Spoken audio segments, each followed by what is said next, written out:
Tu te plains du temps qui passe, mais tu n'as toujours rien compris. Le monde ne te doit rien, personne ne t'attend, et si tu n'as pas encore réussi, ce n'est pas parce que tu es en retard, c'est parce que ta personnalité est trop rare pour être reconnue par les médiocres. La vérité, c'est que ceux qui percent tard sont souvent ceux que le système n'a pas su digérer. Ils sont trop lucides, trop silencieux, trop dangereux. Tu crois que tu es lent? Tu es peu, être juste profond. Tu crois être marginal? Tu es peu, être juste invisible aux yeux des foules. Regarde bien. Colonel Sanders, Ray Kroc, Stan Lee, Samuel L. Jackson, Morgan Freeman, Harrison Ford, Steve Carell, John Hamm, tous sont attendus. Mais quand ils sont arrivés, ils ont pris toute la place. Parce que ce monde finit toujours par se soumettre à ceux qui n'ont jamais cessé de construire dans l'ombre. Alors ne cherche pas des excuses, cherche ta stratégie. Ce que tu vas entendre ici ne va pas t'endormir, ça va te réveiller. Et si tu es encore là, à la fin, c'est que ton heure approche. Écris en commentaire « Je refuse de me trahir pour aller plus vite ». Abonne-toi maintenant, aime cette vidéo et reste bien jusqu'au bout, car à la fin, je vais t'offrir une révélation que même le succès ne pourra plus te voler. Depuis la nuit des temps, ceux qui prennent le pouvoir trop tôt le perdent tout aussi vite. Dans l'Antiquité, les stoïciens l'avaient déjà compris. L'endurance vaut mieux que la vitesse. Sénèque parlait de l'homme rare comme d'un esprit façonné dans le silence, incompris dans sa jeunesse mais redouté dans sa maturité. Carl Jung, lui, observait les figures politiques qui brûlaient à leur règne avant d'avoir compris leur propre nature. Il écrivait « Le destin favorise celui qui est prêt, non celui qui est pressé ». Cette vérité, pourtant essentielle, a été effacée par notre époque qui glorifie l'instantané. Nous vivons dans une ère où la réussite doit être rapide, visible, spectaculaire, mais ce culte de la précocité est une illusion. Les esprits profonds n'entrent pas dans cette course. Ils ne brillent pas, ils s'ancrent, ils observent, échouent en silence, analysent les mécanismes et reconstruisent dans l'ombre. La psychologie analytique de Carl Jung parlait déjà de cette dynamique. L'individuation, ce lent processus de transformation intérieure qui ne s'achève que lorsque l'être est prêt à porter le poids de son propre pouvoir. Ce savoir a été abandonné parce qu'il ne profite pas au système. Il rend l'individu dangereux, car un homme lucide, qui s'est construit lentement, ne peut plus être manipulé. Il ne cherche pas à plaire. Il cherche à régner, et c'est pour cela qu'il dérange. Dans ce script, tu vas comprendre pourquoi la lenteur n'est pas un retard, mais un affûtage. Pourquoi le monde a besoin de te croire insignifiant pour que tu ne te réveilles jamais. Et surtout, pourquoi ta victoire doit être retardée. Pour être définitive, il existe des échecs que l'on ne comprend qu'après les avoir traversés en entier. Des chutes silencieuses que l'on vit seul, sans explication, sans soutien, sans issue apparente. Mais chez les personnalités lucides, ces échecs ne sont jamais accidentels. Ils sont initiatiques, ils sculptent l'esprit dans l'ombre, ils enseignent la lenteur stratégique, ils préparent le terrain d'une ascension différée. Ce que le monde appelle faiblesse n'est parfois qu'une puissance encore en gestation. Le premier échec initiatique que tu dois traverser, c'est l'incompréhension constante de ton entourage. Dès ton plus jeune âge, tu ressens un décalage avec le monde qui t'entoure. Tu ne comprends pas pourquoi les autres s'agitent, autant pour si peu. Tu poses des questions profondes, là où l'on te répond par des banalités. Et cette divergence ne te rend pas spécial aux yeux des autres, elle te rend étrange.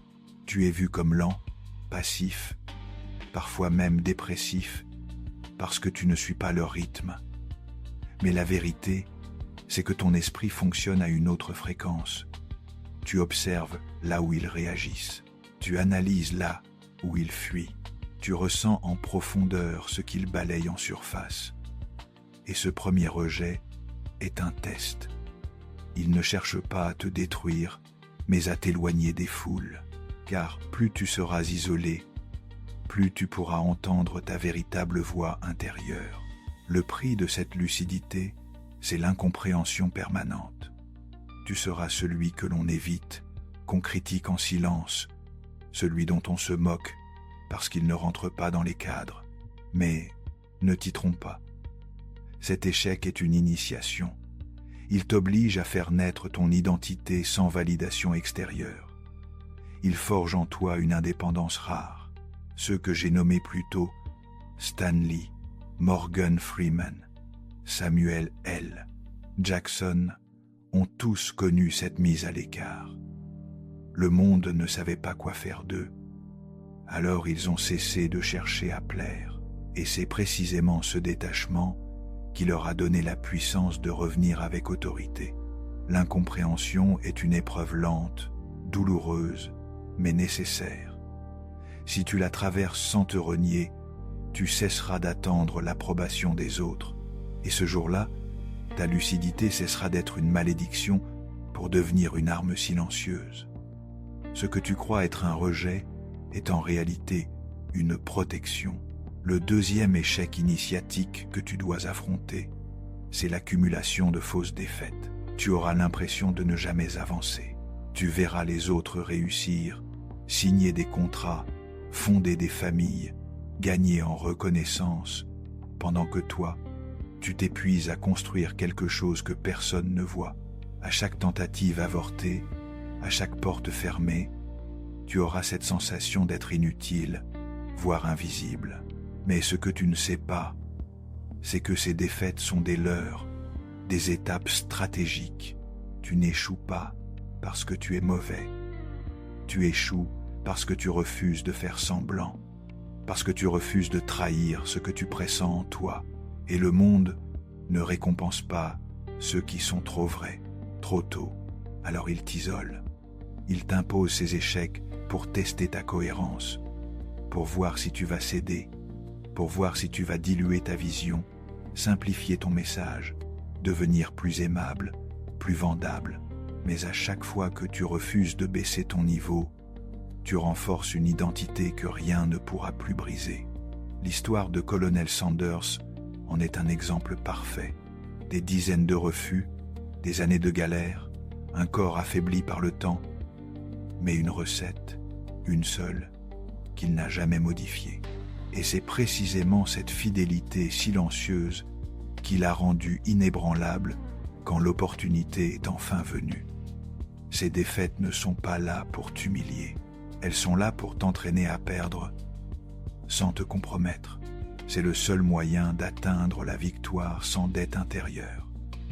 Tant que tu crois que ces défaites sont des verdicts, elles te briseront. Mais le jour où tu verras qu'elles sont des filtres, des aiguillages secrets vers ton axe véritable, alors tu comprendras pourquoi tu as mis si longtemps à arriver là où tu devais être. L'échec n'est pas l'opposé du succès, c'est son camouflage. Le troisième échec initiatique que tu dois accepter, c'est de ne jamais être choisi en premier. Toute ta vie, tu verras les autres passer avant toi. On t'ignorera dans les projets, on te mettra de côté dans les groupes, on te rappellera toujours en dernier. Tu te diras que tu n'as pas l'énergie suffisante, pas le charisme, pas la chance.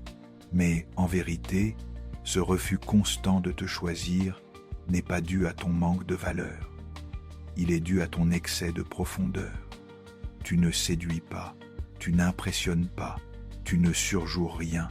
Et dans un monde basé sur l'apparence, cela fait de toi un élément encombrant, trop sérieux, trop stable, trop dérangeant. On ne choisit pas un miroir qui reflète les failles. On choisit un projecteur qui flatte les illusions. Alors tu attends, tu restes en marge. Tu observes les rôles qu'on t'interdit, les places qu'on t'arrache, les titres qu'on t'ignore. Mais chaque refus est un entraînement, un test de ton détachement, un rappel que ta destinée ne dépend pas de l'invitation des autres. Regarde Ray Kroc. Il n'a pas été choisi par l'industrie de la restauration. Il s'est choisi lui-même. Après 50 ans de patience et d'observation, et quand il est entré dans le jeu, il a redéfini les règles. Tu n'as pas besoin d'être choisi. Tu as besoin d'être prêt. Et tant que tu attends que quelqu'un te tende la main, tu ne vois pas que ta main, à toi, est déjà capable de bâtir un empire. Accepte d'être mis de côté. C'est le seul moyen de ne pas dépendre du centre. Et un jour, quand tous les projecteurs se seront éteints, on viendra chercher ta lumière. Non pas parce que tu es visible, mais parce que tu es nécessaire. Le 4e échec initiatique que tu dois surmonter, c'est le sabotage intérieur déguisé en perfectionnisme. Tu passes des heures à peaufiner, à corriger, à ajuster. Tu veux que tout soit impeccable. Tu crois que tu es rigoureux. Tu te dis que c'est une marque d'exigence. Mais la vérité, c'est que tu as peur d'être vu. Tu retardes l'action parce que tu redoutes le regard du monde. Tu préfères peaufiner l'œuvre plutôt que de te confronter à sa réception. Ce perfectionnisme n'est pas une qualité, c'est un masque.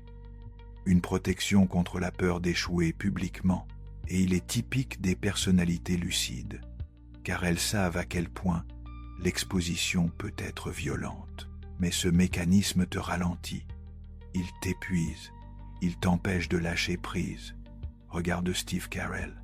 Pendant des années, il est resté dans l'ombre, travaillant dans l'ombre, doutant de sa place, jusqu'au jour où il a accepté d'être imparfait, vulnérable, risqué.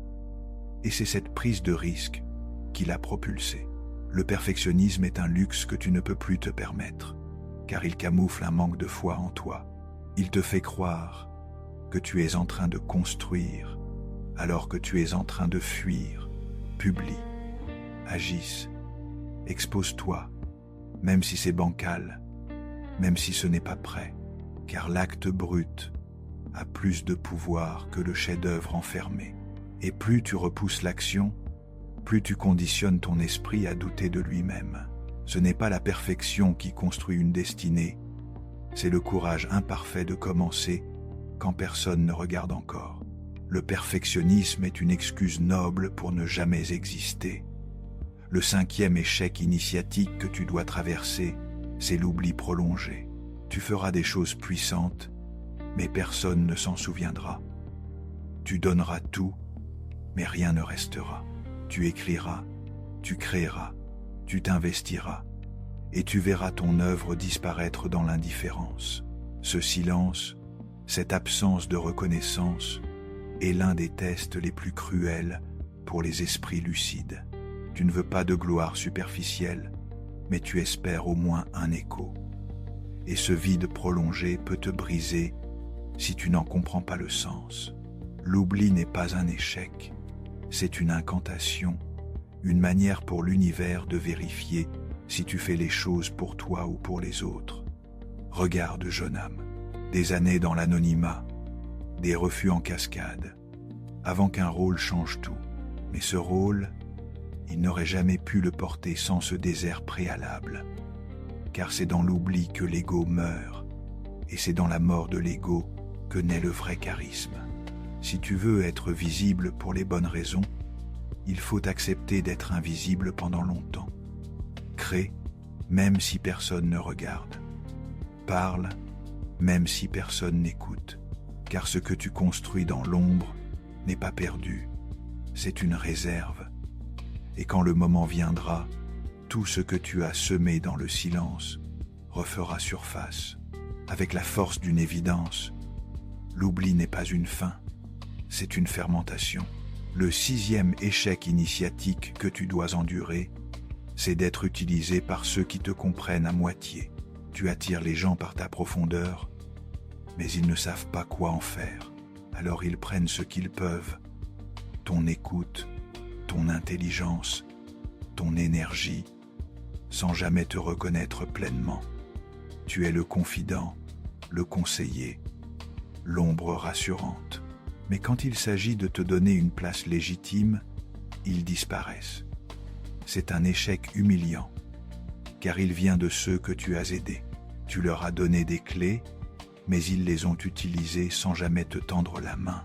Tu n'étais pas encore une figure, juste un outil, et cela laisse en toi une blessure étrange, celle de n'être utile qu'à moitié, visible dans l'intimité, mais jamais honoré publiquement. Mais cet échec a un sens. Il t'apprend à ne plus rien attendre des autres. Il t'enseigne la générosité sans attachement. Il t'oblige à bâtir sans dépendre de la reconnaissance. Samuel L. Jackson, pendant des années, a été ce second rôle qu'on apprécie sans vraiment nommer, jusqu'au jour où son autorité est devenue impossible à ignorer.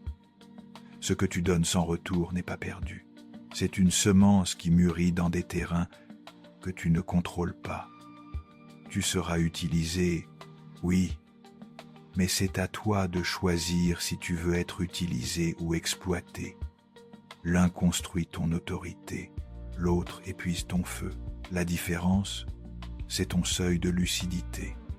Cet échec te forge, si tu sais en extraire la solitude féconde.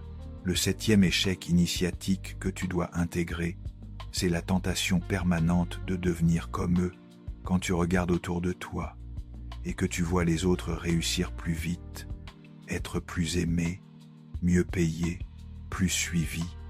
Une voix en toi te chuchote que tu devrais t'adapter, être plus sociable, plus superficiel, plus commercial.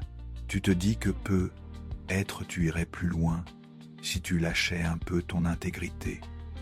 C'est là le piège, car la plus grande souffrance des personnalités lucides, ce n'est pas l'échec, c'est la compromission. Le moment où tu sais que tu trahis ta vérité juste pour obtenir ce que le monde célèbre.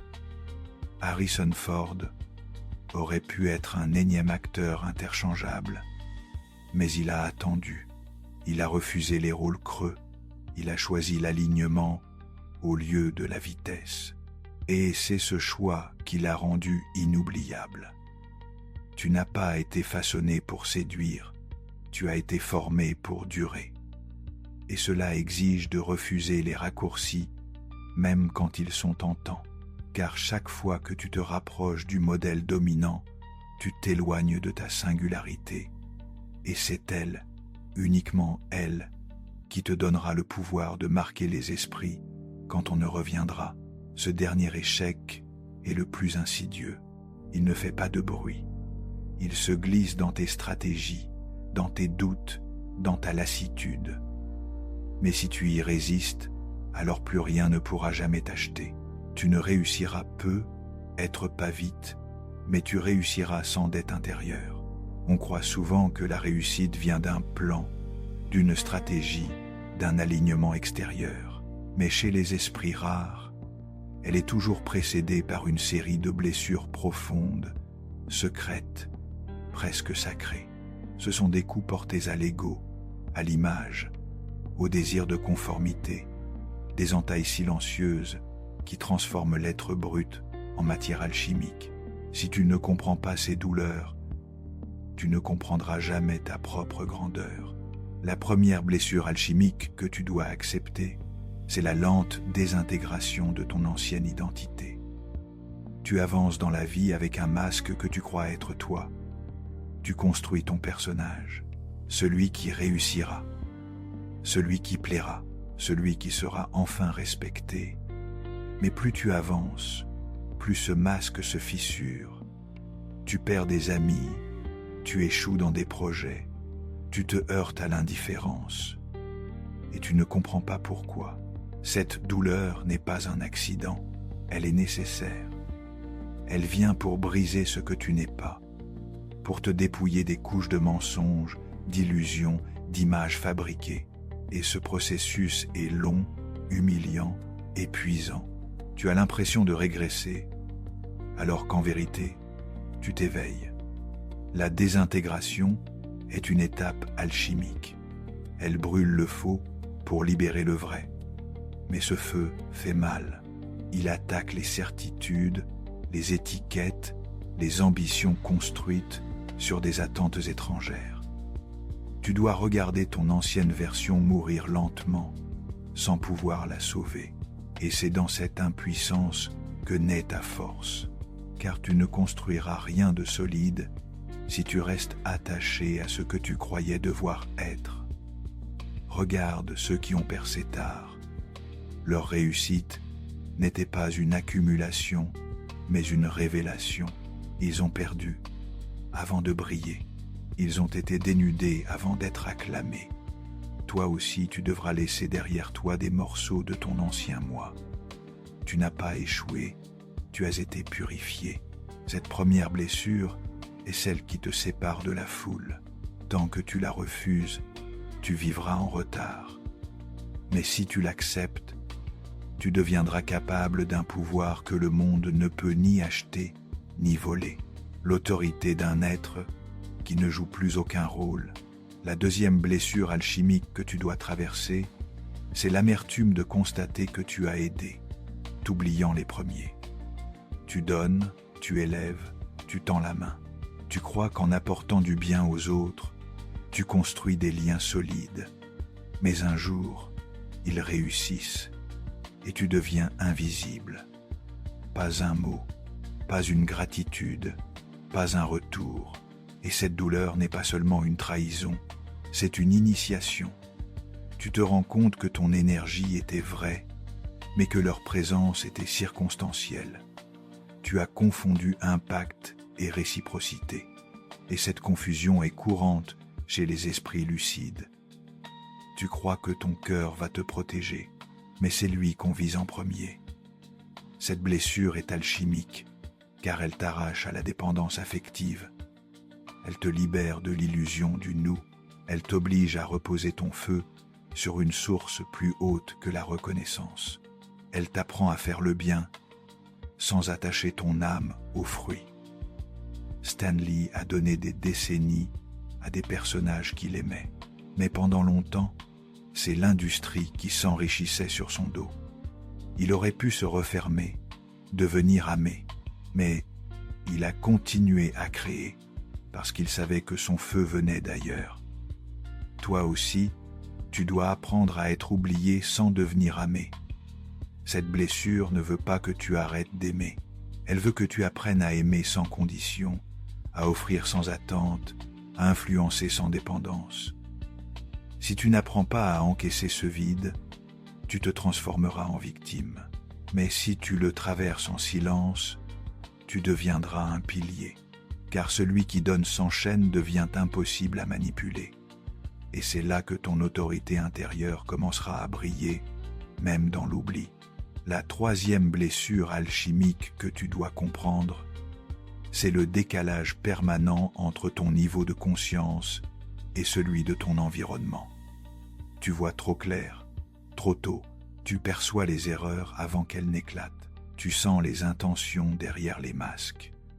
Tu vois le jeu quand les autres ne voient que la scène.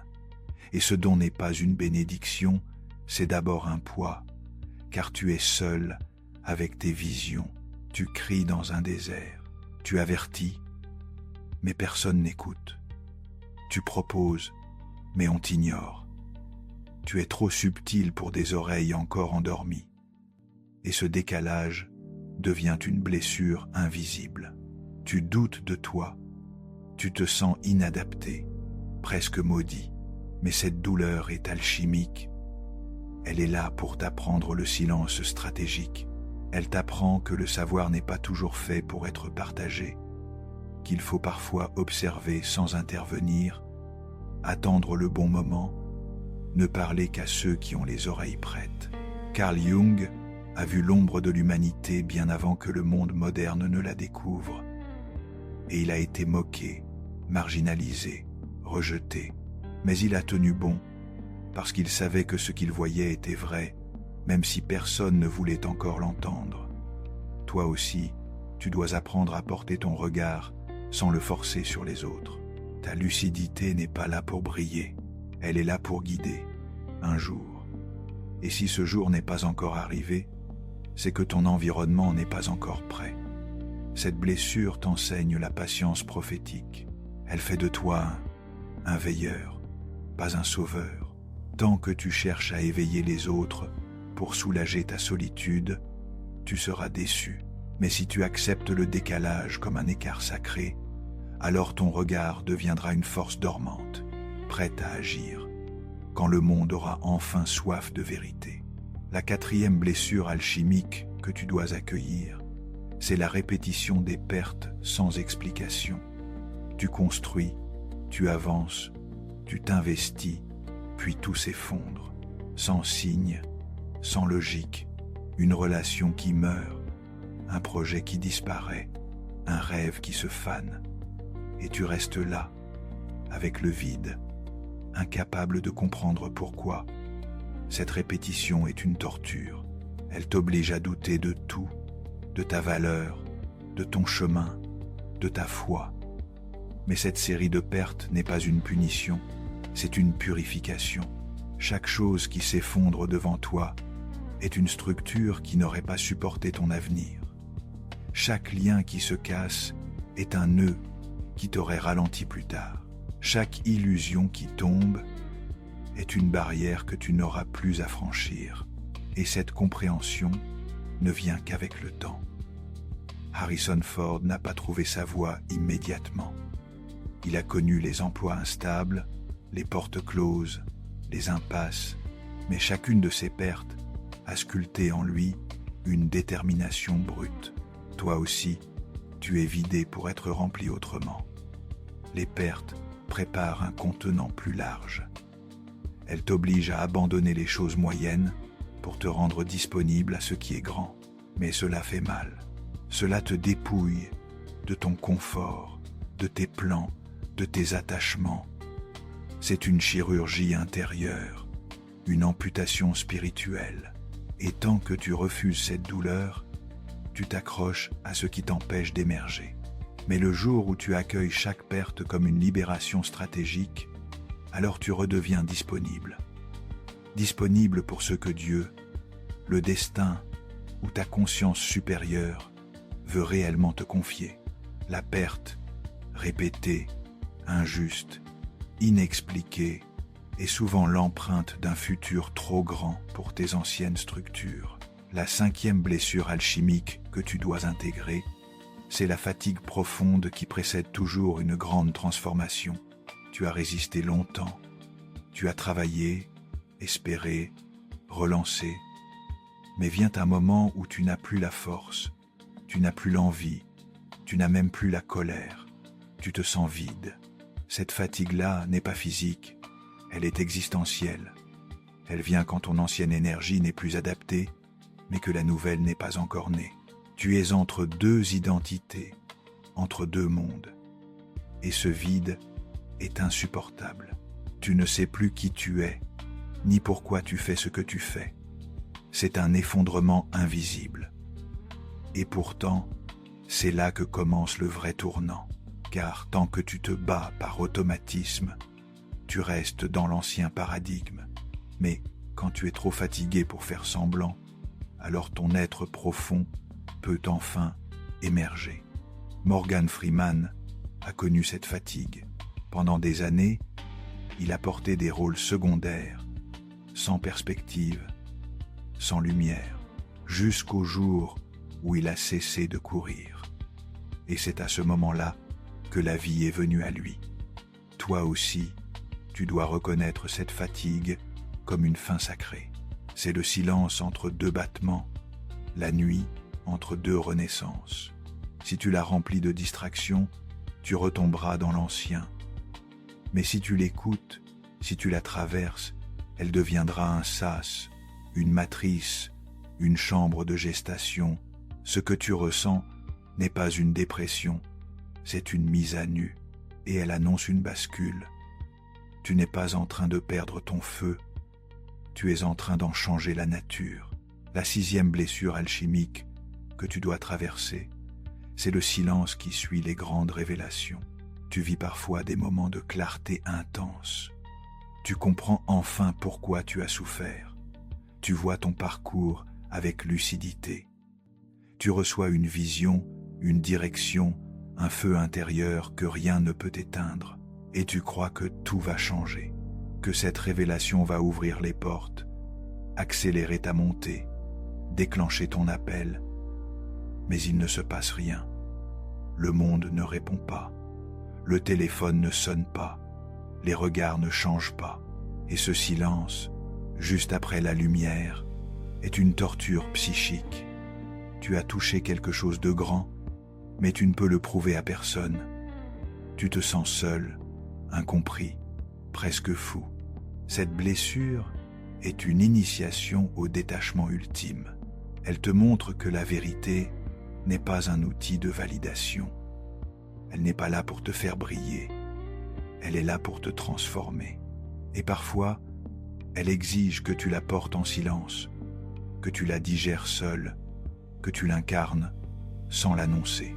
Jon Hamm, avant que Mad Men ne le révèle, portait déjà son personnage en lui depuis longtemps. Il savait ce qu'il avait à offrir, mais le monde n'était pas encore prêt. Toi aussi, tu dois comprendre que la vérité n'a pas besoin de spectateurs, qu'une révélation n'est pas un spectacle, mais un scellement, et que ce scellement n'est souvent confirmé que dans le silence.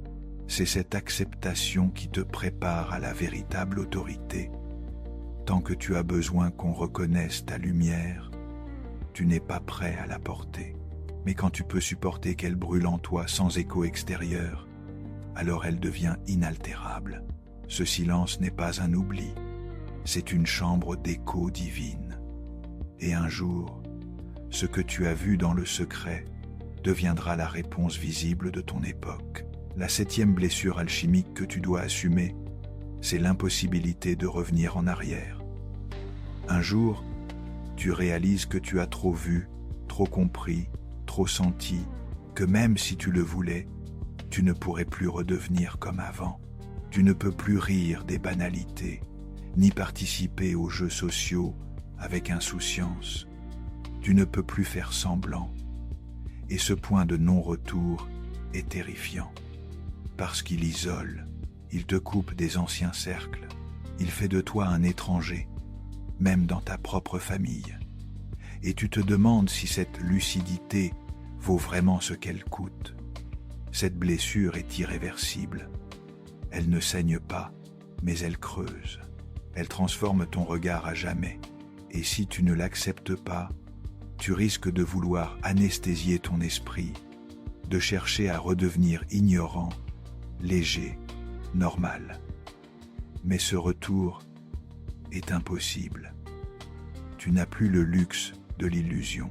Tu as franchi une porte intérieure et elle s'est refermée derrière toi.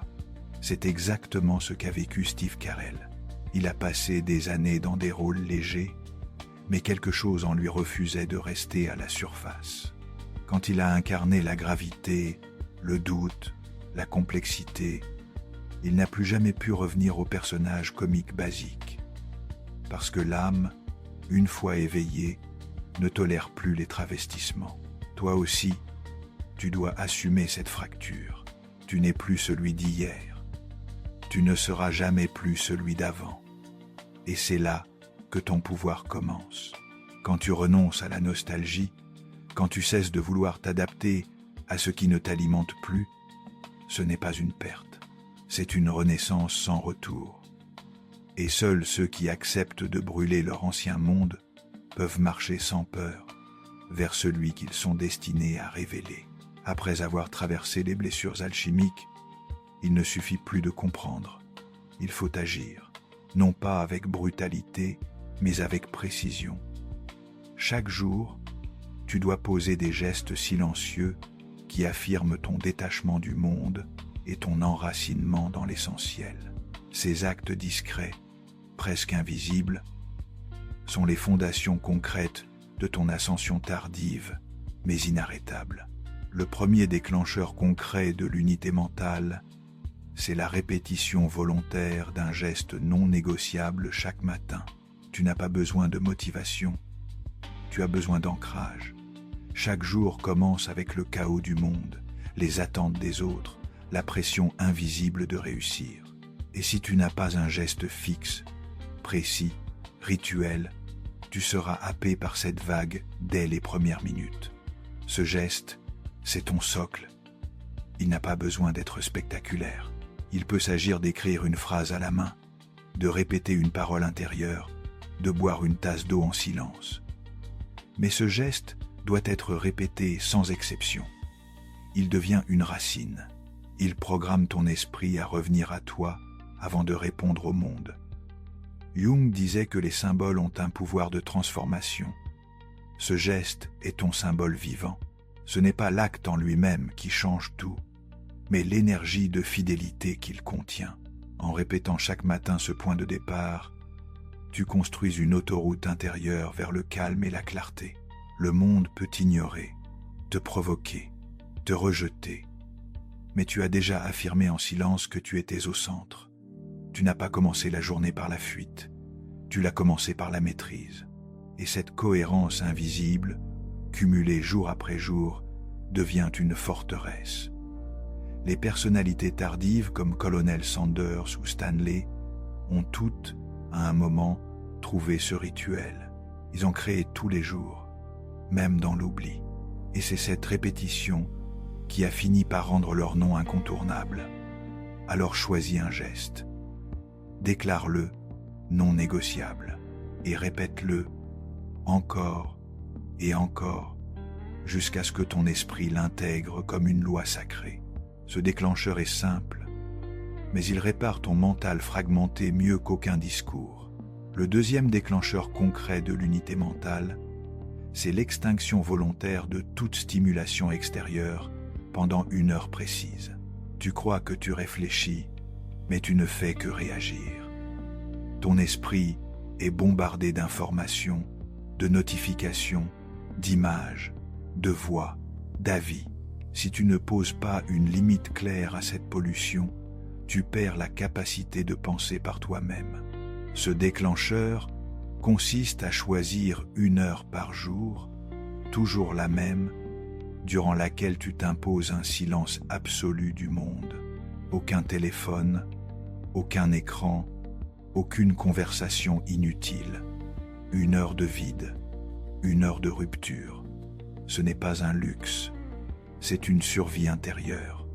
Tu crées un sanctuaire, et plus tu le respectes, plus ton cerveau commence à respirer. Les premières fois, tu te sentiras perdu, en manque, tu auras envie de combler ce vide. Mais si tu tiens bon, un autre phénomène apparaîtra. La clarté. Les idées enfouies remontent, les désirs profonds émergent. Les vraies priorités reprennent leur place. Morgan Freeman disait que le silence était sa meilleure école. C'est dans ces zones de retrait qu'il a bâti son autorité, car un esprit qui ne sait pas s'arrêter est un esprit qui ne choisit rien. Cette heure de silence devient une salle d'audience intérieure. Tu entends les vérités que le bruit t'empêche d'affronter, et petit à petit, ton mental cesse de se disperser. Il se recentre, il se nettoie, il devient capable de discernement. Et ce discernement, dans un monde chaotique, est un pouvoir inestimable. Tu n'as pas besoin de plus de motivation, tu as besoin de moins de bruit.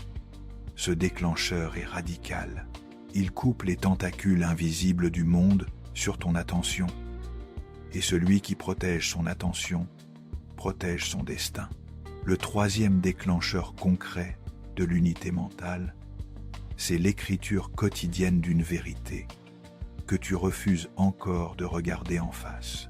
Tu peux méditer, prier, écouter les meilleurs discours, mais tant que tu évites de te confronter à certaines vérités, ton esprit reste divisé. Il y a en toi des angles morts, des zones que tu protèges, des choses que tu sais, mais que tu refuses de dire avec des mots. Ce déclencheur consiste à écrire, chaque jour, sans public, sans masque, une phrase que tu caches. Tu ne la postes pas, tu ne la partages pas. Tu la laisses sortir, brute, même si elle fait peur. Cette pratique est violente au début. Elle dérange, elle ouvre des nœuds, elle te montre que ton intelligence peut être complice de ton auto-sabotage, mais elle est nécessaire, car ce que tu n'exprimes pas te contrôle, et ce que tu écris commence à perdre son emprise. Samuel L. Jackson a dit que sa voix s'est libérée quand il a commencé à assumer ses colères. L'écriture, c'est ça. Une permission de dire ce qui bloque, et quand tu nommes ce que tu fuis, tu coupes une chaîne. Un fragment de toi revient à sa place. Tu n'es plus écartelé entre ce que tu montres et ce que tu ressens. Tu deviens un, et cette unité mentale se bâtit une phrase à la fois. Le but n'est pas d'écrire bien, le but est d'écrire vrai. Une seule phrase par jour suffit, mais elle doit déranger, elle doit ouvrir, elle doit grincer. Cette habitude devient un miroir, et plus tu t'y tiens, plus tu cesses de vivre à moitié. Ton esprit cesse de se battre contre lui-même. Et dans ce calme nouveau, des décisions surgissent. Des choix que tu n'avais jamais vus deviennent évidents. L'unité mentale commence quand tu dis enfin ce que tu ne veux plus cacher. Le quatrième déclencheur concret de l'unité mentale, c'est l'identification immédiate de chaque envie qui n'est pas la tienne. Tous les jours, tu ressens des désirs. Faire plus, poster plus, répondre, prouver, consommer, séduire, contrôler. Mais ces désirs, la plupart du temps, ne viennent pas de toi. Ils sont injectés, transmis, programmés. Tu crois que tu veux réussir, mais tu veux seulement impressionner. Tu crois que tu veux avancer, mais tu veux seulement ne pas être jugé. Ce déclencheur est une forme de vigilance aiguë. Il consiste à interroger chaque envie dès qu'elle apparaît. Est-ce que je veux vraiment ça? Ou est-ce que je réagis à une peur? Cette question, posée froidement, brise l'automatisme. Elle te ramène à toi. Elle t'empêche de courir pour de mauvaises raisons. Ray Kroc, avant de développer McDonald's, a observé ses propres illusions pendant des années. Il voulait réussir, oui, mais il a dû apprendre à identifier les pulsions d'ego qui l'auraient détruit. Toi aussi, tu dois apprendre à trier, chaque jour, chaque heure, car un seul désir inconscient peut te faire dévier de ta trajectoire. Ce déclencheur demande de l'honnêteté. Il ne flatte pas, il confronte, mais il te rend souverain, car celui qui connaît l'origine de ses désirs devient imprenable. Il n'est plus manipulable. Il ne se compare plus. Il agit depuis une source claire. Et cette clarté mentale est rare. Elle demande du courage, mais elle offre une paix qu'aucun succès extérieur ne peut donner. Ton esprit, au lieu d'être divisé entre 1000 impulsions, commence à se concentrer sur l'essentiel. Et cette concentration, dans un monde qui disperse, est une forme de rébellion sacrée. Le cinquième déclencheur concret de l'unité mentale, c'est la formulation orale d'un non stratégique par jour. Tu veux tout faire, tu veux dire oui à tout, par peur de rater une opportunité, de vexer, de perdre une chance. Mais cette ouverture constante t'épuise. Ton mental se fragmente, car tu vis à travers les attentes des autres. Ce déclencheur est brutal. Il t'oblige à dire un non par jour, un vrai non, un refus clair, une limite posée. Ce n'est pas pour devenir dur, c'est pour redevenir entier. Chaque non stratégique est un acte de recentrage. Tu redeviens le gardien de ton temps, de ton énergie, de ton axe. Steve Carell a refusé de nombreux rôles faciles avant The Office. Il aurait pu céder, se montrer, s'adapter, mais il a protégé son image intérieure. Et c'est ce non répété qui a créé la cohérence de sa présence. Toi aussi, tu dois apprendre à dire non, même quand c'est inconfortable. Ce déclencheur entraîne ton cerveau à sortir du réflexe de soumission. Il te rappelle que tu n'es pas là pour plaire, mais pour construire. Chaque jour, Choisis un endroit où tu poses une limite, à toi-même, à une personne, à une distraction. Ce non n'a pas besoin d'être public. Il doit juste être assumé. Et au fil du temps, ton esprit cesse de se disperser. Il comprend qu'il a une direction. Il retrouve sa colonne vertébrale. Dire non, c'est dire oui à ton propre espace. Et cet espace devient un temple mental, un lieu où ta vision peut enfin grandir sans être étouffée par l'excès. Écris en commentaire « Je refuse de vivre avec un esprit divisé ». Le 6e déclencheur concret de l'unité mentale, c'est la consolidation nocturne de ton axe par une relecture volontaire de la journée. Tu vis tes journées comme des batailles, mais tu ne prends jamais le temps d'en observer les lignes. Tu avances, tu encaisses, tu t'adaptes, sans jamais faire halte pour interroger ton propre fonctionnement. Ce déclencheur t'impose un rendez-vous avec toi-même, chaque soir, dans le silence. Pas pour faire un bilan classique, mais pour poser 3 questions radicales. Où me suis-je trahi? Où ai-je résisté? Où me suis-je aligné? Ces 3 questions réveillent un des zones mortes de ta conscience. Elles réactivent ton autorité.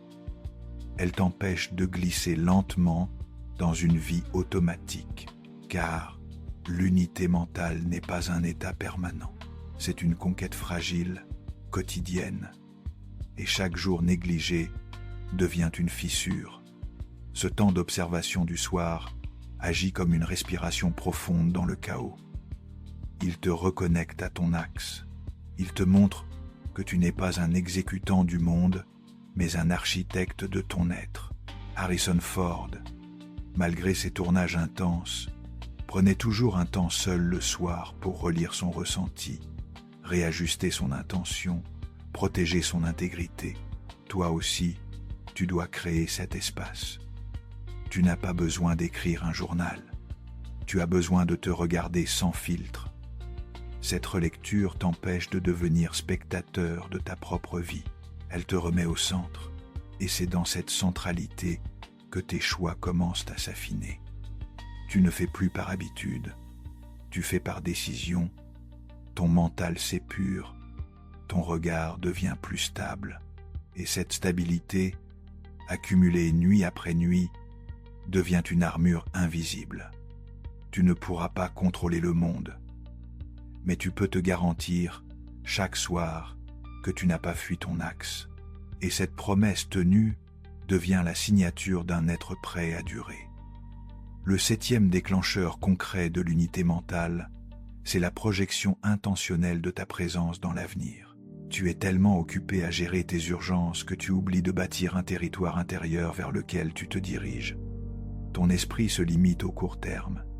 Il réagit, il survit, il consomme, et cette dynamique te coupe de ta force. Ce déclencheur te force à créer, chaque semaine, une image claire de qui tu veux devenir. Pas une image sociale, une présence, une posture, une vibration. Tu dois visualiser ton esprit rare dans 10 ans, dans une pièce silencieuse, ancrée, libre, serein. Tu dois sentir ce que tu émanes, ce que tu décides, ce que tu inspires. Cette projection n'est pas un rêve, c'est une ancre. Elle donne un cap à ton mental. Elle agit comme un GPS psychique. Plus tu la pratiques, plus tes décisions actuelles s'alignent. Tu arrêtes de chercher des validations instantanées. Tu commences à vivre depuis ton avenir. Jon Hamm, avant que la série Mad Men ne l'impose, vivait déjà dans cette projection intérieure. Il ne jouait pas pour décrocher des rôles. Il jouait pour incarner un type d'homme qu'il avait déjà vu en lui. Et cette vision a fini par plier la réalité. Toi aussi, tu dois construire ce regard vers toi-même. Tu dois t'habituer à converser avec ton futur, à l'écouter, à l'honorer. Cette image devient ton gouvernail. Quand tout vacille, tu y reviens et ton mental se resynchronise. Tu n'es plus perdu dans le présent. Tu es enraciné dans une trajectoire et cette trajectoire répétée semaine après semaine, devient plus réelle que tes doutes, plus réelle que tes blessures. C'est elle qui finit par créer ton magnétisme silencieux. Tu ne forces plus les choses, tu les attires. Parce que ton esprit, enfin unifié, sait exactement où il va. Tu viens de traverser un chemin que peu osent regarder en face. Tu as vu que la réussite tardive n'est pas un accident, ni une punition, c'est une architecture invisible. Elle se construit sur des échecs que personne ne valorise, sur des blessures que l'on cache, sur des silences que le monde ne sait pas entendre. Ce que la société appelle retard n'est souvent que le refus inconscient d'entrer dans un rythme qui détruit l'âme. Les personnalités lucides ne veulent pas briller trop tôt, parce qu'elles savent qu'un feu prématuré consomme plus qu'il ne guide. Et toi, si tu as reconnu quelque chose de toi dans ces mots, alors tu n'es pas perdu. Tu es en gestation. Le monde glorifie les précoces, mais c'est l'esprit patient qui écrit l'histoire. Parce qu'il ne cherche pas l'écho, il cherche la vérité. Parce qu'il ne veut pas simplement gagner, il veut comprendre pourquoi il gagne. Tu as vu que tous ceux que le monde célèbre tardivement, Colonel Sanders, Ray Kroc, Stan Lee, Samuel L. Jackson, Morgan Freeman, Harrison Ford, Steve Carell, John Hamm, ont d'abord connu l'oubli, le rejet, la solitude, l'effacement. Ils ont tenu bon non pas grâce à la reconnaissance, mais malgré son absence. Et c'est ce malgré qui fait toute la différence. Le monde n'était pas prêt à les voir, et ils ont refusé de s'éteindre pour se rendre visibles.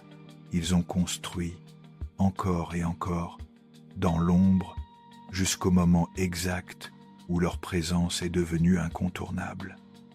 C'est à cela que tu es appelé, non pas à courir après la réussite, mais à devenir l'être que la réussite n'aura pas d'autre choix que de servir. Et cela commence par l'unité mentale. Tu n'as pas besoin d'être rapide, tu dois être entier. Cesse de vouloir être partout, sois parfaitement là où tu es. Cesse de vouloir tout comprendre. Intègre ce que tu sais déjà. Cesse de chercher des modèles. Deviens l'original que tu étais censé être. Ton esprit rare n'est pas un défaut, c'est une fréquence. Et ceux qui résonneront avec elle viendront en temps voulu. Mais pour cela, tu dois tenir. Tu dois continuer tes gestes silencieux. Tu dois poser tes déclencheurs quotidiens comme des bornes sacrées. Tu dois continuer d'écrire, de refuser, de t'ancrer, même quand tout semble s'effondrer. Tu ne réussiras peu, être pas selon les standards de ton époque. Mais si tu restes fidèle à ton axe, tu réussiras dans la vérité. Et cette réussite-là n'a pas de prix. Elle ne passe pas, elle ne se remplace pas. Elle transforme ton regard, ta voix, ta manière d'être au monde. Tu ne chercheras plus à conquérir. Tu deviendras, et devenir est la seule conquête qui vaille encore. Alors si ce script a résonné en toi, si tu sens que quelque chose vient de se réveiller dans ton axe, fais une chose. Partage-le, en silence ou à voix haute, car d'autres esprits rares sont encore endormis. Ils attendent ce signal, et peut être que ce signal, c'est toi.